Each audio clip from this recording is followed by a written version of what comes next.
valency and variable valency come into radical. So what do you mean by radical? Actually radical is a group of atoms or elements separately known as a radical. As for example potassium chloride. Potassium chloride, so here K is a separate radical as well as chloride is a separate radical.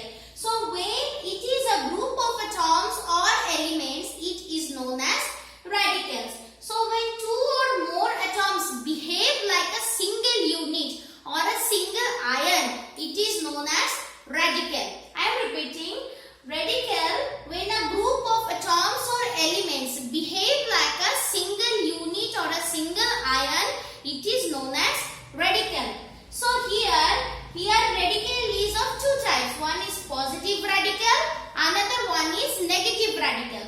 So in positive there is only one radical, that is ammonium, NH4. See here, N is here nitrogen and hydrogen is here.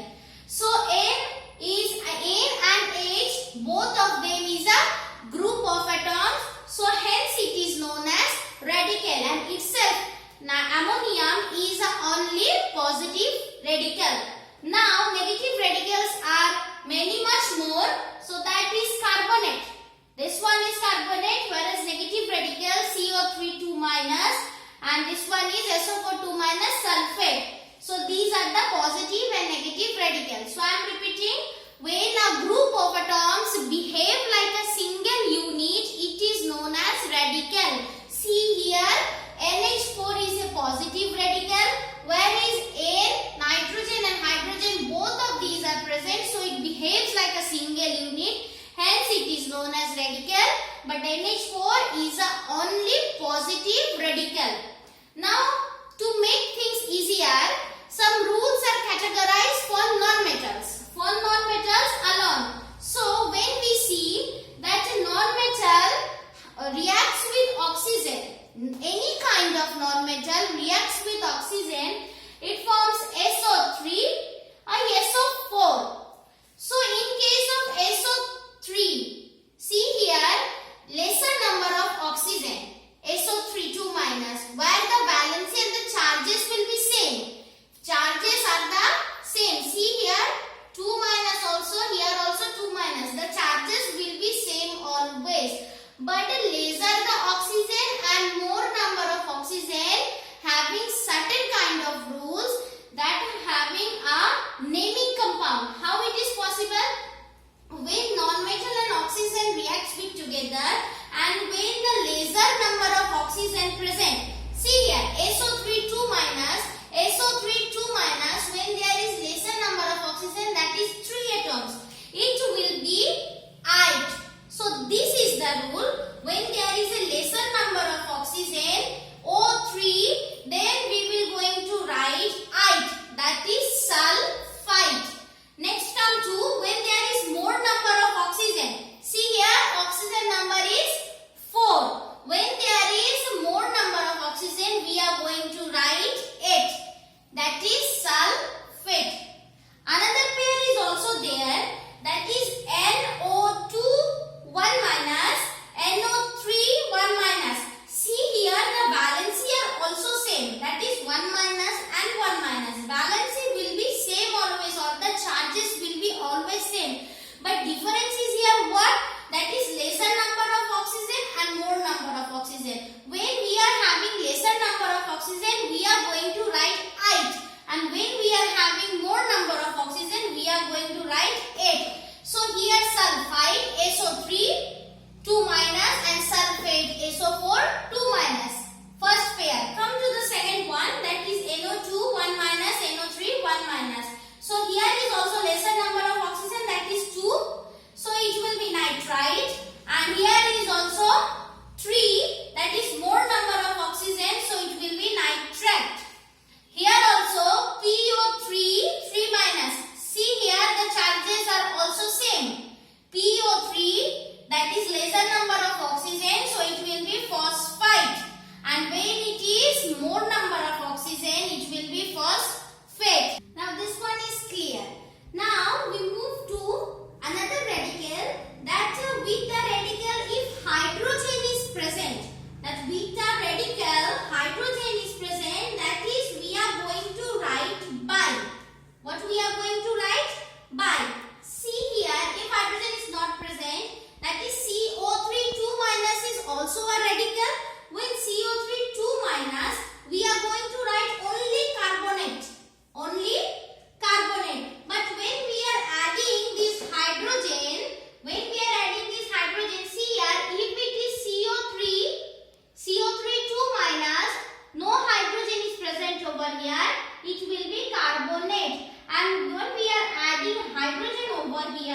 then the charges will be 1. What will be the charge?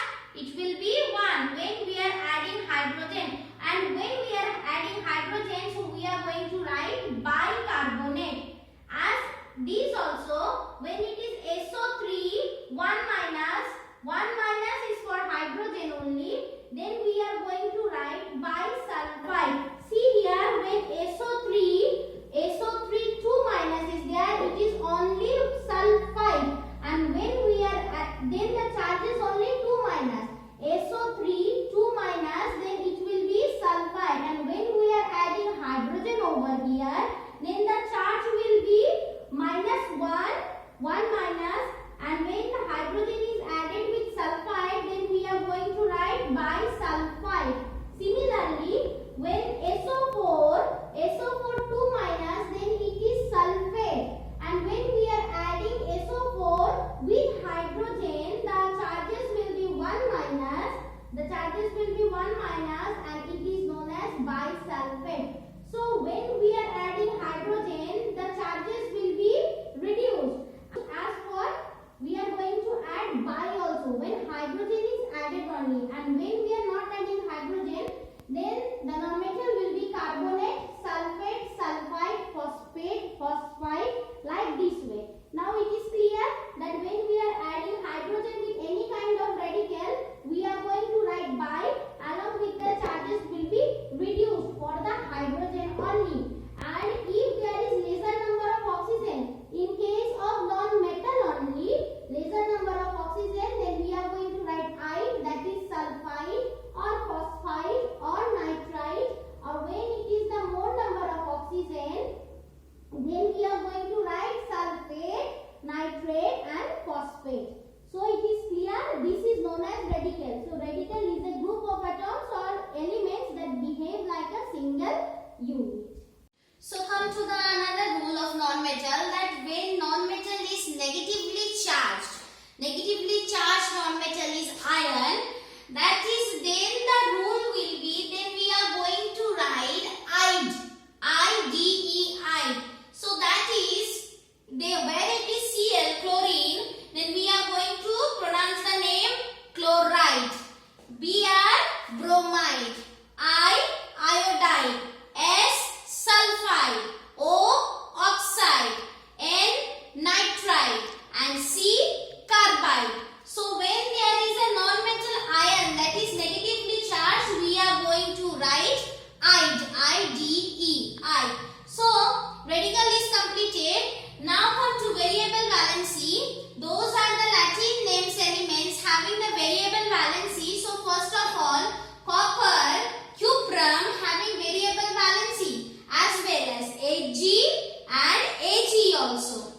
Aurum, Au also having variable valency of 1 and 3. Whereas iron having also variable valency of 2 and 3. Lead, tin, platinum and manganese also having variable valency of 2 and 4. So whereas the positive ion radical, that is having a univalent ion.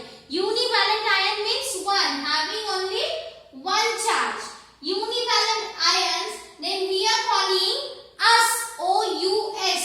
OUS, so first of all, NH4 is a one positive radical, group of radical NH4. Then come to all with the variable valencies. Variable valencies, that is copper, cuprum, Ag, Au. These are all the having variable valencies, but univalent ion also. Univalent means 1. So copper having also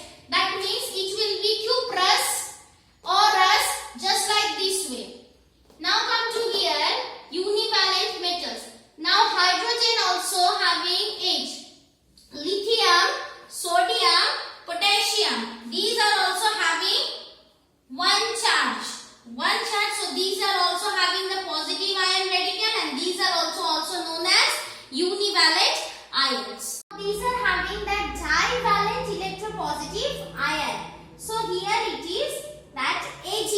See here Ag having also one variable valency as well as 2 plus. So Ag is sometimes known as univalent, that is monovalent, as well as Ag also known as divalent electropositive ion. See here it is a variable valency Ag. Come to barium also. Barium having only 2 plus charge. Calcium it is 2 plus charge. Manganese also having 2 plus charge. So manganese also having variable valency, that is 2 and 4. So manganese is known as divalent as well as tetravalent also. So these are the divalent categories.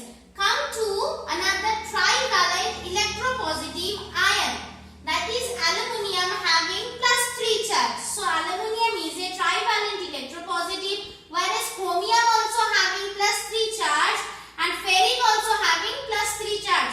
So these are the trivalent electropositive ions, that is basic radical. These are the, when there is a positive charge, it will be a basic radical. And another one is tetravalent. See here, tetravalent means having a variable valency, that is 2 and 4. So Pb is also known as divalent.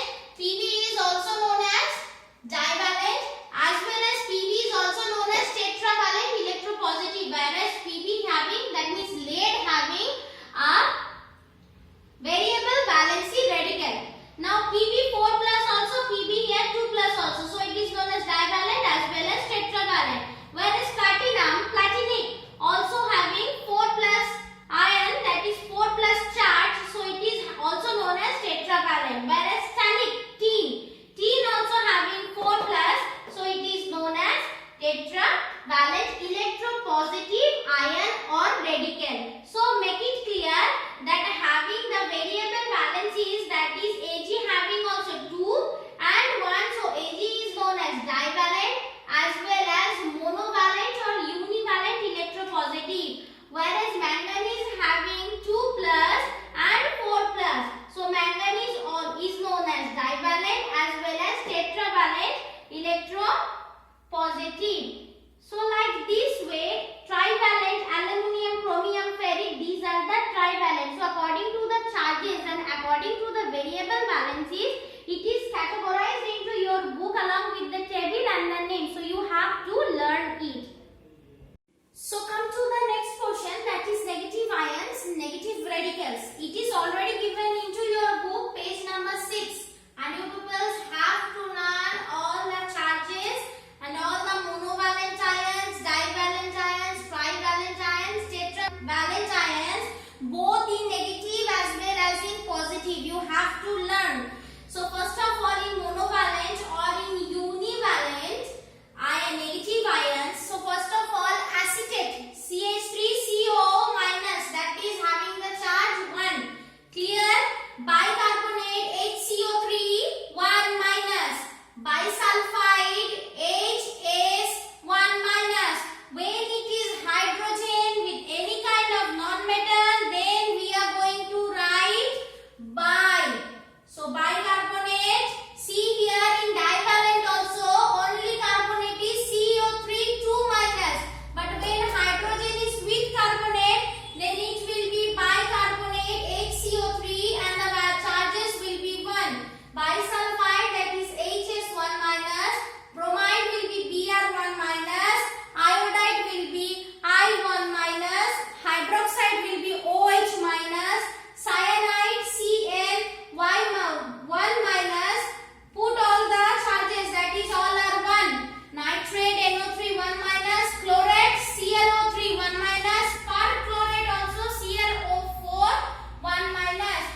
all the charges having 3, so these are the trivalent electronegative radicals. You have to learn along with the valency and make a proper chart.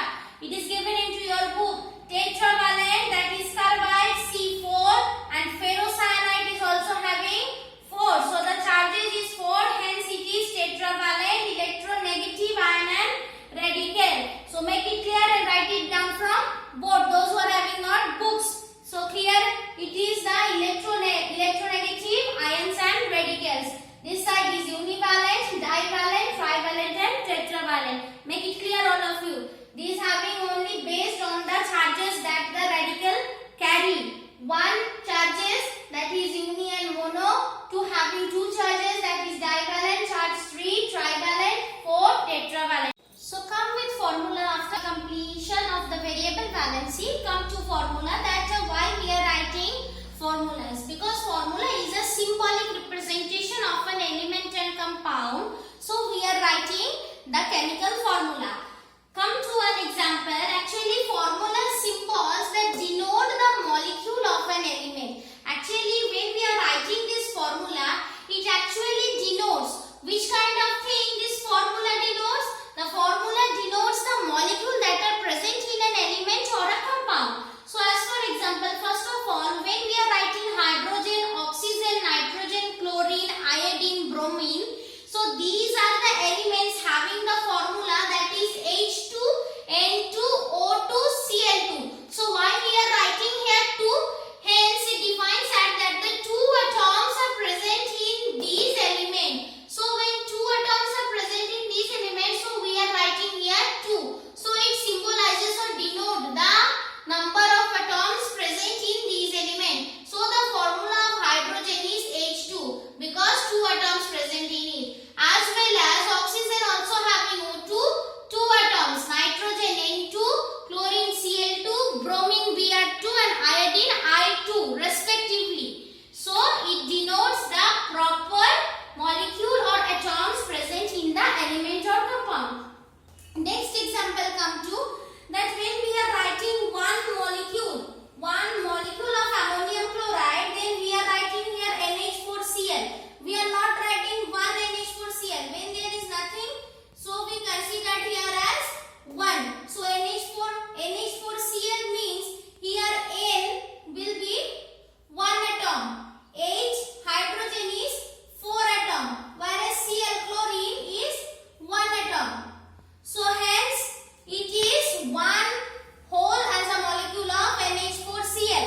This is the complex one. But when we are writing in a very simple form, that is NH4Cl. We are not writing that 1 atom present in nitrogen, 4 atoms present in hydrogen and 1 atom present in chlorine. Hence it is a one molecule of ammonium chloride. We are not writing like this way. We just write here as NH4Cl because it is very easiest way. Because symbol or formula represents the proper and easiest way to writing of an element. It is a short form representation. Next another example is 2H2O. See here it is only one molecule. So we are not writing here 1. Here we are going to write because here is only one molecule of ammonium chloride. But when it is 2, that is 2H2O means 2 molecules of water, then we are writing like this way 2H2O. H2O, that is we are not writing 2 atoms of hydrogen and 1 atom of oxygen. We are not writing like this way. We are writing in a very short form, that is 2 molecules, that is 2 molecules of water and the formula of water is H2O. That is 2 atoms present in hydrogen as well as 1 atom present in oxygen.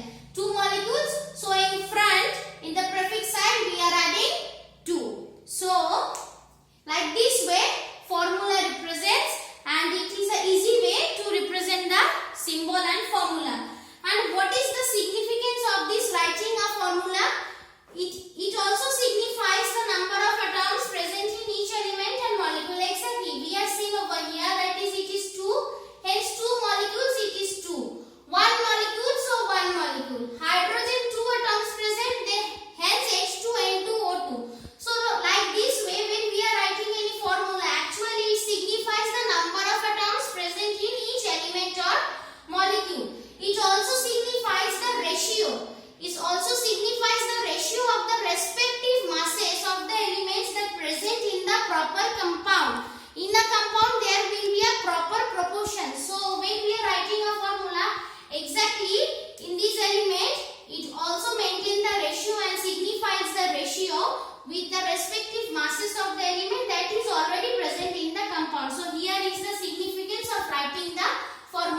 chemical formula is also known as molecular formula.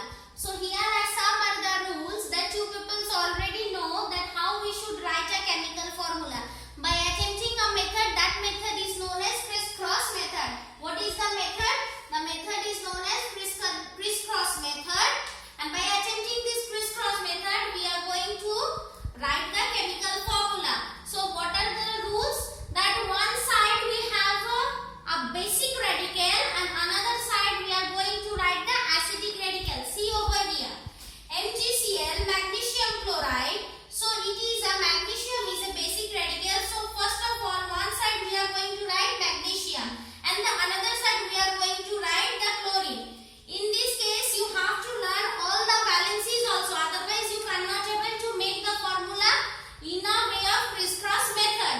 So first of all, we have to write one side basic radical and another side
मालूम होने चाहिए. Like this way, by according to these rules, we are going to write this kinds of formula. Now, how should we calculate? Another one is that how should we calculate the valency from the valency? How it is possible? Now here some valencies are given. That is the valency of hydrogen is 1, oxygen is 2, chlorine is 1 and nitrogen is 5. These are the valencies that we know earlier. But now my question is that nitrogen is not given. When nitrogen is, we know the valency of nitrogen is 5. But we are giving by this formula NO2. What we are giving? What is the question? So the question is that by the given formula NO2, you have to find out the valency of nitrogen. So how it is possible? As we know the valency of nitrogen is 5 from the valence shell's electrons, but calculate with these valencies.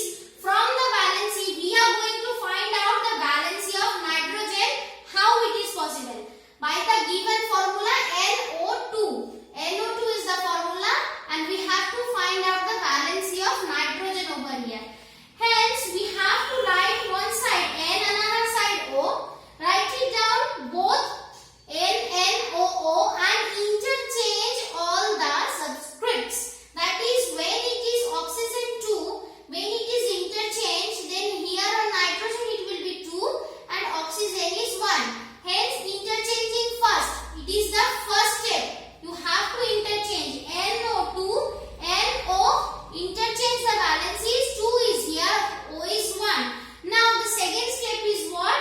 The second step that you have to, you know the valency of oxygen is 2. This one is known to us. The valency of oxygen is 2. So, the next step is we have to multiply with this superscripts 2 with 2. With 2, we know the valency of oxygen is 2.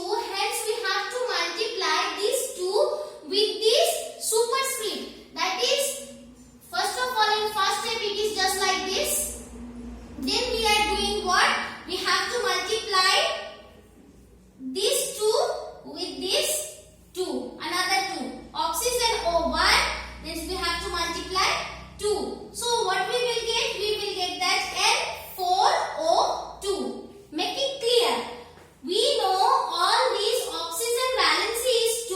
So, first of all, we are going to interchange. Interchange the valency, that is N2O1. Second step is that as we know the valency of oxygen is 2, we have to multiply this 2 number with this superscript. That is N2 into 2. And oxygen also 1 into 2. So what we will get? We will get that N 2 into 2 4, oxygen 2 into 1 2. So the valency of nitrogen is 4. So by interchanging and what we know about only the valency of oxygen. One valency it is known to us. So by this valency we make it clear that the valency of nitrogen is 4. So thus from the formula NO2, the valency of nitrogen is 4. So these are the rules. So come to chemical equation. What do you mean by chemical equation? Chemical equation is a symbolic representation of the symbols and the formulas in a chemical equation. When we are writing a chemical equation, so chemical equation obviously it is a symbolic representation of a chemical reaction by using the symbols and the formulas. As you know, the example is written over here that burning of a coal in air is obviously a chemical reaction. When we burn a coal in presence of air, so in presence of air, that means oxygen is also present in air, so it is a chemical reaction. But we doesn't write like this way. It forms the product carbon dioxide when we burn coal into air, so we doesn't write like this way. It is an example when we are writing a chemical equation, because it is a symbolic representation of the symbols and the elements. So when there are two categories, that is word equation and chemical equation. When word equation is there, then carbon plus oxygen, when we are burn out this carbon, that means coal, then oxygen is a good supporter of combustion. When heat is provided, heat is involved, then the product will be carbon dioxide. And when we are writing like this way, this is known as word equation. Here it is written, when we burn the coal in air in presence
balanced chemical equation.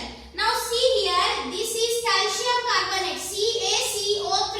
Three elements present over here, as well as the product of calcium carbonate is calcium oxide as well as carbon dioxide. Now we have to see this chemical equation is in a balanced way or in an unbalanced manner. See here, calcium is 1.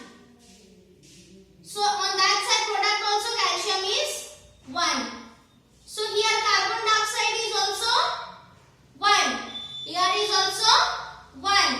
O3 oxygen is also 3 atoms present, whereas here is also 1 and here is also 2. So these reaction chemical equation is in a balanced way. So like this way we have to balance an equation to comply the law of conservation of mass, that matter neither be created nor be destroyed. Here calcium is 1 and in product also calcium is 1.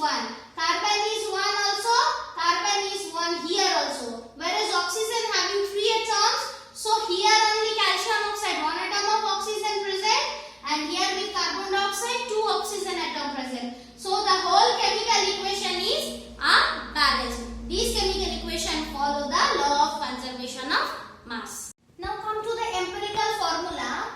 That what do you mean by empirical formula after chemical equation? So empirical formula of a compound is actually a formula that gives us the simplest whole number, not in a fractional number. It gives us the simplest whole number ratio of the atoms that are present in the molecule of different elements present in one molecule of the compound. So let's see over here. So what do you mean by empirical formula? Obviously empirical formula of a compound is the formula that gives us the simplest ratio of the molecule or the compound. Now example, let's see example, hydrogen peroxide. The casual formula of hydrogen peroxide is H2O2 as we know, and we are writing this formula H2O2, but when this 2 and 2 as well as in hydrogen and oxygen is same, so by the formula, empirical formula, the definition said that it gives us the simplest whole number. So when there is a 2 common factor 2 and 2, we cut it down in the whole number, simplest whole number. So that will be 1:1. According to empirical formula, the common factor of hydrogen peroxide is H2O2. Hence 2 is a whole number, and when we are doing the simplest ratio, we cut the 2 and it is 1:2. Hence empirical formula of hydrogen peroxide is HO. So what does it indicate? It indicates the simplest ratio of the hydrogen and oxygen, as I said earlier also. Let me clear first that hydrogen and oxygen, the simpler ratio is 1:1 according to empirical formula. So when the 2 common factors are present over here, you can cut it down, and here the simplest ratio is 1:1. So the empirical formula of hydrogen peroxide is HO. Come to the next example, that is glucose. What is the formula of glucose? C6H12O6. If according to empirical formula, it will be CH2O. How it is? If you multiply this with 6, that is 6 1 the 6, cut it down, 6 2 ja 12, another 6 1 the 6. So the simplest form is 1:2:1. Hence the formula, empirical formula of glucose will be C1H2O1. So when we ignore 1, then the formula is CH2O according to empirical formula. This is the simplest ratio between the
find it down in the simplest one, that is 1:2:1. Hence the empirical formula of glucose is CH2O. Same as it here.